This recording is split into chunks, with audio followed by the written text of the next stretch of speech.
Salve, amigo do Auto Vídeos! Olha só com quem a gente tá aqui, com um grande campeão de vendas e muito querido, cobiçado por todo mundo. É o Jeep Compass, uma versão aqui bem bacana, mais top, com motorização flex. Ele tem uma série de outras versões, mas a gente vai contar algumas coisas dele aqui que ninguém te contou ainda, porque ele tem muitos pontos bacanas, positivos. A gente vai mostrar rodando por dentro em detalhes, mas tem alguns outros detalhes que pecam um pouquinho e a gente vai contar tudo isso pra você comigo, Liam Matera, e com Conrado Navarro. Tamo junto, galera! Valeu! Esse carro aqui é o queridinho do momento, Linha. Não dá para dizer outra coisa sobre ele, não tem outro adjetivo. Vende, mas vende muito. Interessante, vende tanto quanto o seu irmão Jeep Renegade, com quem ele compartilha a plataforma e algumas outras coisas. Então é um carro que precisa ser entendido como fenômeno de vendas e também, claro, do ponto de vista do que ele entrega e do que ele deveria entregar também. A gente vai falar de tudo isso nesse nosso bate-papo agora com o Jeep Compass. Exatamente, então, coisas que ele oferece no momento, coisas que ele vai oferecer, porque, por exemplo, esse motor aqui poderia ser mais bacana, poderia ter um consumo melhor, mas vai vir novidade, a gente vai contar isso tudo pra você, então fica ligado e vamos nessa! Então agora é hora da gente falar com calma aqui de detalhes que ninguém te contou ainda do Compass, porque essa segunda geração que vende muito, tá desde 2016 aqui no mercado, a galera já conhece, vê na rua, mas tá na hora de saber de coisas bem interessantes e surpreendentes. Primeira coisa é a seguinte, Navarro, é a segunda geração do Compass, a primeira veio em 2007, olha só o visual dela, era toda sem harmonia, feio demais, até tinha um preço interessante na faixa dos 100 mil reais, mas vendeu muito pouco, é raro de você ver na rua.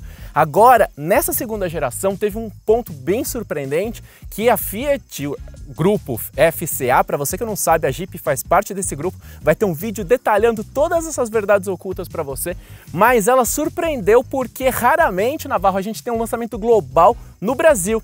E ele foi apresentado primeiro aqui em setembro, mais ou menos de 2016, depois em novembro no Salão de Los Angeles. Então isso daí já mostra o quanto a empresa estava apostando nesse modelo e aqui no Brasil. E mais do que apostando nesse modelo, o Linha estava estudando o brasileiro e as demandas que ele tem, né? O nosso país enquanto opções no mercado. E aí um SUV com esse porte, com as características que ele tem e principalmente com a versatilidade do ponto de vista de quantas versões ele oferece, começando com aquelas clássicas 4x2 gasolina mais simples e chegando até lá no topo da gama a uma versão diesel com 4x4 e até um badgezinho invocado chamado Trail Rated, né, que seria a versão que encara qualquer coisa no off-road. Ela entendeu e viu que havia espaço para esse carro por aqui e que havia principalmente uma demanda reprimida nesse segmento. Então ela foi certeira. E aí, lançando o carro no Brasil, o que ela fez? Ela criou aquela conexão com as pessoas e mostrou, olha, o Brasil é importante para nós, estamos trazendo uma marca premium para cá,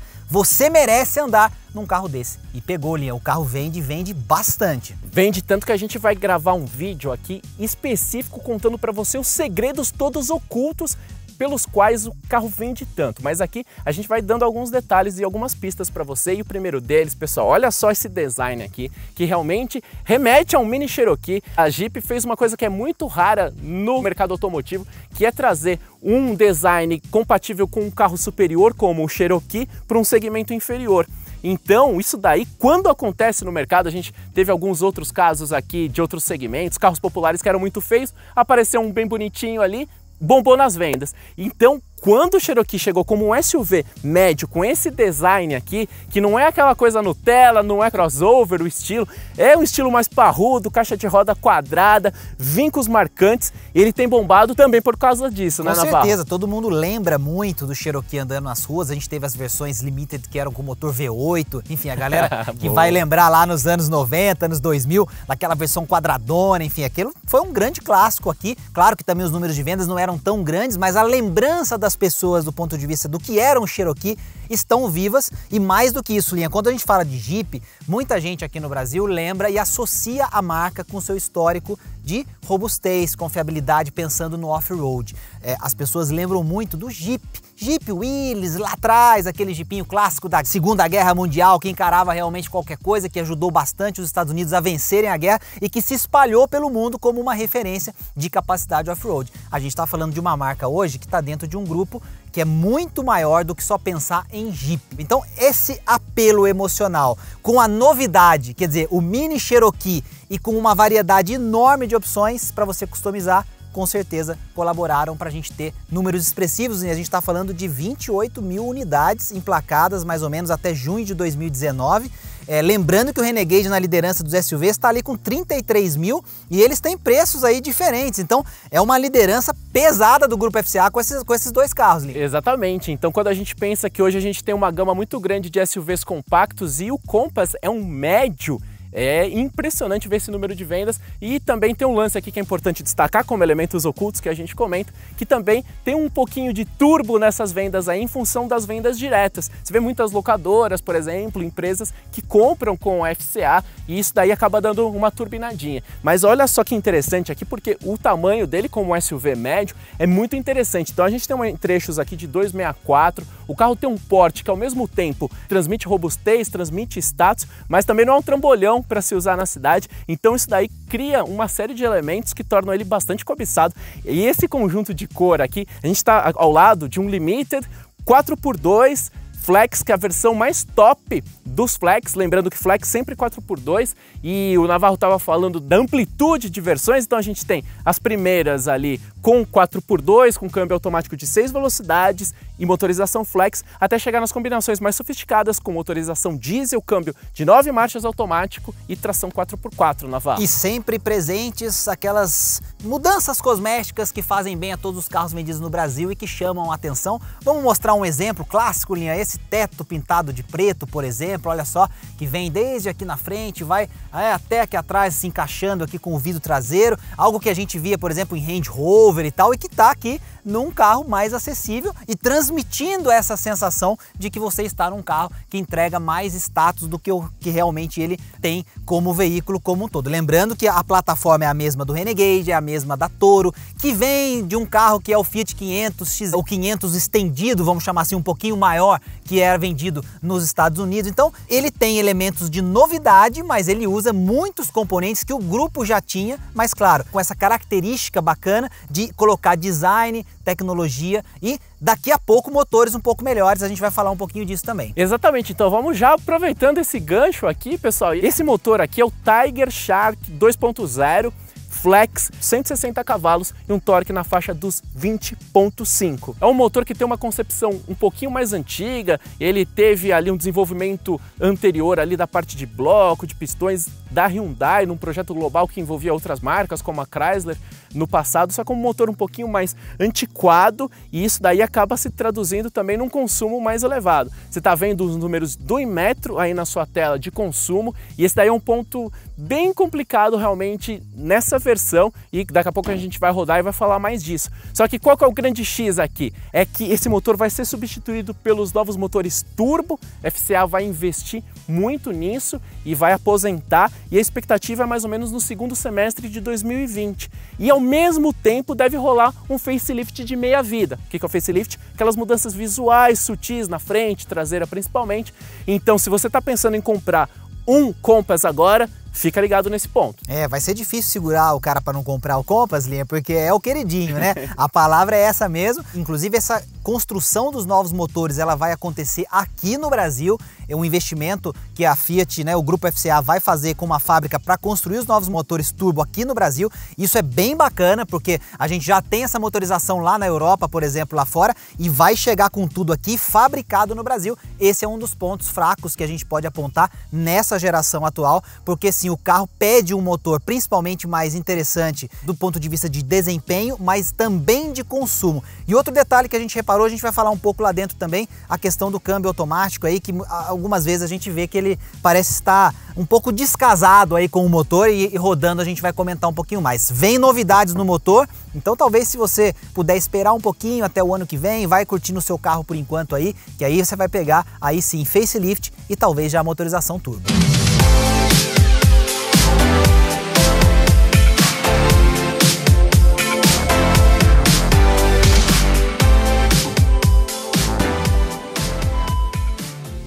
E agora um pouco sobre o porta-malas, o espaço, que é bem interessante. A gente está falando de 410 litros de capacidade nesse porta-malas. Lembrando que esse veículo é equipado com o step para você rodar aquele mais fininho até 80 km por hora e curtas distâncias, justamente para otimizar o espaço e chegar nessa capacidade de 410 litros. Exatamente, o Navarro achou interessante, eu acho que é só razoável aqui, né, considerando que é um SUV médio, e se a gente pensar, tem SUVs compactos aí que acabam entregando um pouquinho mais de espaço, mas é claro, tudo depende das suas prioridades. E um detalhe interessante que a gente observa ali é som Beats aqui, faz parte do pacote high-tech, então tem som Beats aí, a gente tem as rodas de 19, esse porta-malas aqui com acionamento elétrico também faz parte, e a gente tem outros diferenciais muito interessantes, como banco elétrico para o motorista e também pacote ADAS de segurança, com controle adaptativo de velocidade, lane assist ali para assistir que você permaneça na faixa de rodagem, quando dá aquela cochiladinha, aquela vacilada,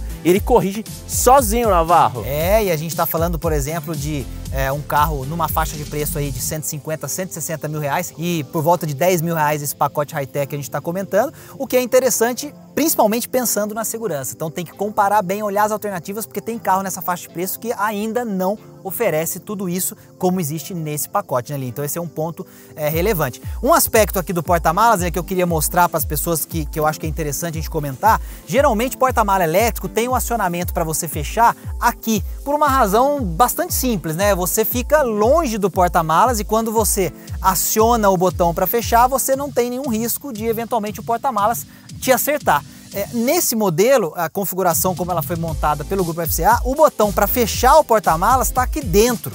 E aí a gente já fez algumas experiências aqui e tal, se você colocar um pouco de pressão no porta-malas, obviamente que ele não vai te machucar, né? Então eu vou fazer para você ter uma ideia, ó, se ele fechar aqui em cima e você fizer um pouco de força, ele vai voltar. Mas é no mínimo um pouco assustador, se você pensar numa criança, numa pessoa, você vai apertar aqui para fechar, ó, e aí você tem que sair meio que correndo, porque o porta-malas começa a fechar na sua cabeça. Uma questão de ergonomia, de usabilidade, mas é importante aqui no Autovídeos a gente pensa em tudo, então é bacana para você ficar esperto com esse detalhe. Pessoal, a chave tá aqui, então tá na hora de você vir de carona, porque tem que rodar para saber o que oferece o Compass. Então vamos nessa. Vamos nessa. Vamos lá, Navarro.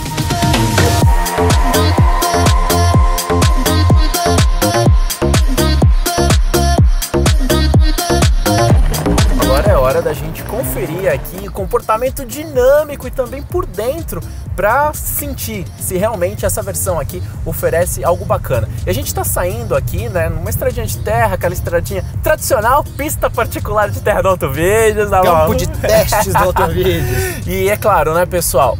É 4x2, roda 19, não tá no ambiente natural de forma nenhuma, mas aquilo, um SUV como esse, você tem que ter pelo menos uma margenzinha para pegar na boa, sem exagero, uma estradinha de terra. Então, para isso, ele dá conta do recado. E uma coisa que nos impressionou, né, Navarro, foi na hora que a gente entrou aqui, com roda 19, a gente conseguiu notar como a suspensão dele é bastante eficiente. Tem suspensão independente na traseira também.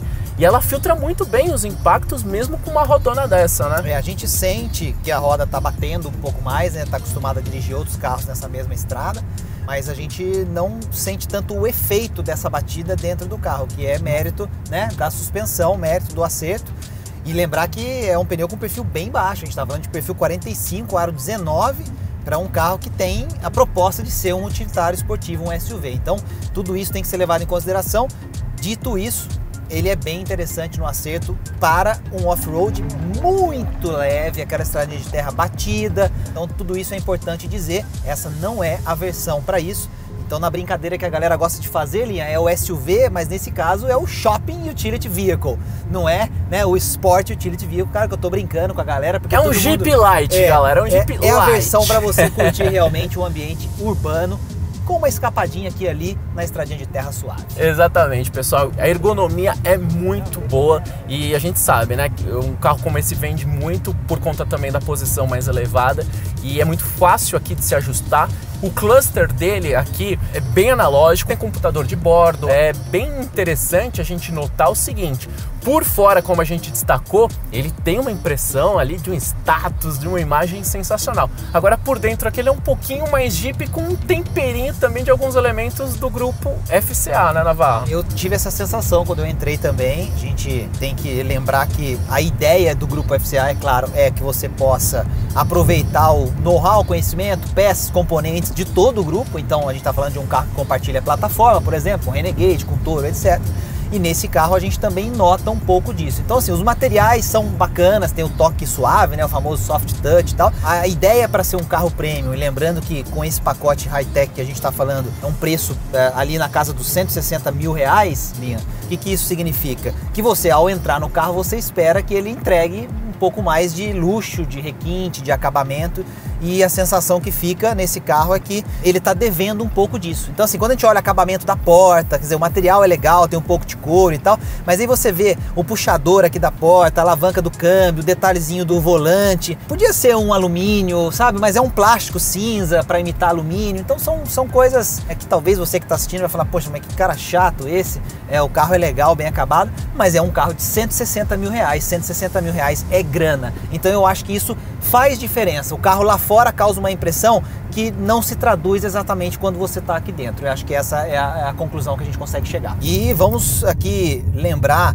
de uma coisa legal, de uma pessoa que ajudou a gente a descobrir uma coisa interessante e curiosa sobre esse carro, meu primo Rodrigo, que estava acompanhando as gravações com a gente e que tem um Fiat Argo, e falou que o volante é igual ao do Fiat Argo, com alguns detalhes, né? Ele tá com couro, logicamente que tá com a logo da Jeep, né? Mas é o mesmo volante que a gente olha, por exemplo, nesse carro mais simples, mais popular. Então esse é um exemplo que a gente está comentando, de que você logicamente vai aproveitar tudo que você tem aí na sua prateleira. A gente sempre fala isso, e vai otimizando aqui e ali, claro, para também ter sustentabilidade na sua operação, nos seus negócios, algo que está cada vez mais complicado, principalmente no Brasil, Linha. Exatamente. Então aqui a gente tem uma central multimídia com uma tela muito grande, bem interessante. Ela tem um toquezinho ali que às vezes é um pouquinho lento, mas é pouca coisa, não chega a incomodar.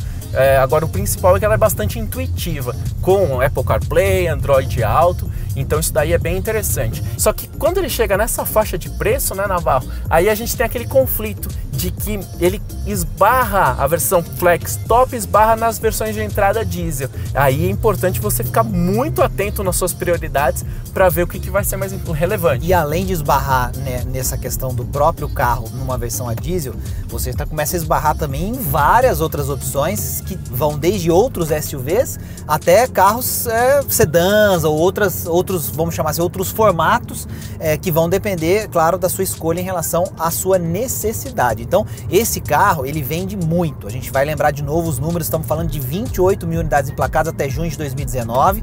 É muito Jeep Compass vendido. O Renegade está na liderança dos SUVs com 33 mil, e ele vem logo atrás, o que realmente mostra como as pessoas querem esse carro, Linha, mas querem muito por conta da presença, do status que ele passa, principalmente do lado de fora, quando você está andando e as pessoas estão observando você no carro. Eu sei que se você tem um Jeep Compass, talvez seja um pouco difícil de você assumir que foi assim que você comprou, mas isso tem acontecido na maioria das pessoas, Linha. E, Navarro, agora a gente veio pro habitat mais tradicional dele aqui, que é o asfalto. E agora a gente tá aqui prestes a virar à esquerda aqui para uma subida, e aqui a gente já vai começar a sentir um ponto que é fraco nesse modelo. Então, vamos lá, subidinha aqui. Olha, tô pisando, vamos ver. Aqui tem bicicleta, vamos na boa, na paz. Vamos pisar agora, ó. Vamos lá. Tá pé fundo, ó. 4.000, 4.500, não teve kickdown aqui, não sei porquê. Eu cravei o pé lá no fundo. E o lance que a gente notou é o seguinte, tanto em estrada como na cidade, também relacionado com o ajuste fino aqui, da sincronia do motor com esse câmbio. E com esse motor aqui, o Tiger Shark 2.0, que tem números que realmente acabam desapontando quando a gente pensa num modelo como esse. Com essa plataforma, apesar de usar muito aço de ultra resistência, é um SUV médio, pesado, mais de 1.500 quilos. Então, na hora disso tudo entrar em sincronia e responder rapidamente, fica uma sensação ali de que falta alguma coisa. Mas no geral, principalmente na cidade, o carro dá conta do recado. Quando você exige mais como uma subidinha como essa, incomoda um pouquinho, mas é coisa ligeira.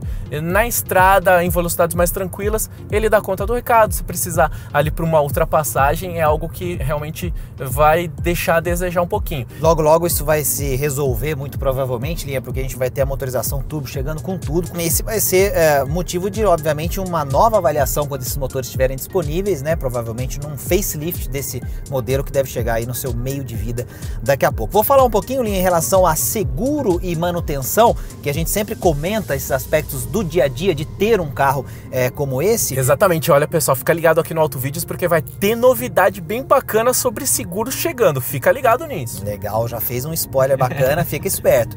Quando a gente fala de seguro, a gente geralmente cota, Linha, dois perfis, né? A gente pega uma pessoa mais jovem, a gente pega uma pessoa um pouco mais velha e a gente costuma colocar aí cenários de interior e capital, né? Pra gente poder ter uma média. Quando a gente fala de uma pessoa mais velha, um mais sênior, a gente está comentando, nas análises que a gente fez, o seguro está na faixa de R$ 5.500 aí mais ou menos em média para esse carro. Se a gente vai para o perfil mais jovem, isso sobe aí em torno de R$ 2.000 para uma média de R$ 7.500. Então a média entre interior e capital para esses dois perfis fica dessa forma. Nas revisões, a gente tem uma primeira revisão mais em conta, ali abaixo dos R$ 500. Depois, a partir da segunda revisão, já sobe para perto de R$ 800, entre 700 e 800 reais, com uma revisão aí de meio de vida, um pouco mais adiante, né, no uso dele, depois de 40, 50 mil quilômetros, que vai chegar aí por volta de 1.500, um pouco próximo desse valor. Então, são preços de revisões também que estão dentro para esse segmento, para essa faixa de preço, não fogem muito de outras versões. E o seguro, obviamente, que por ser um carro também muito procurado, muito visado, é um seguro que acaba tendo esses números, esses valores que a gente mencionou aqui também. Então, para você que está pensando em comprar, ter uma ideia do que é manter e ter um carro desse na garagem. Exatamente. Então, pensando um pouquinho nos concorrentes dele, a gente tem o Eclipse Cross, que é uma proposta interessante, o carro importado.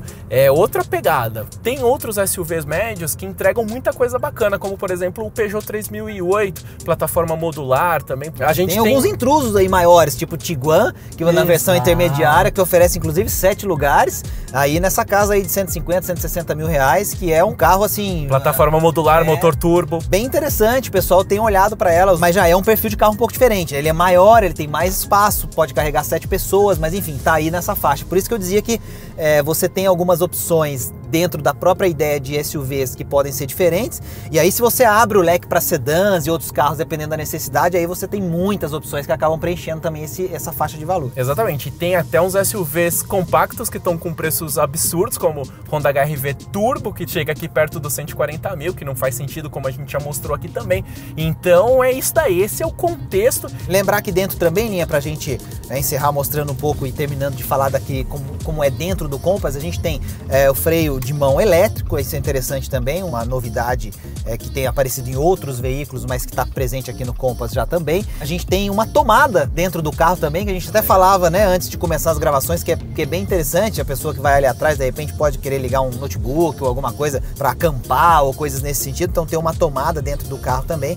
E um ponto que vale a pena ficar de olho é o seguinte: houve uma série de recalls envolvendo a marca Jeep aqui, tanto Compass como o Renegade. Se você for comprar um usado, fica ligado nisso, e também é um elemento para a gente ficar atento e observar como vai ser o padrão construtivo e de qualidade da marca aqui no Brasil.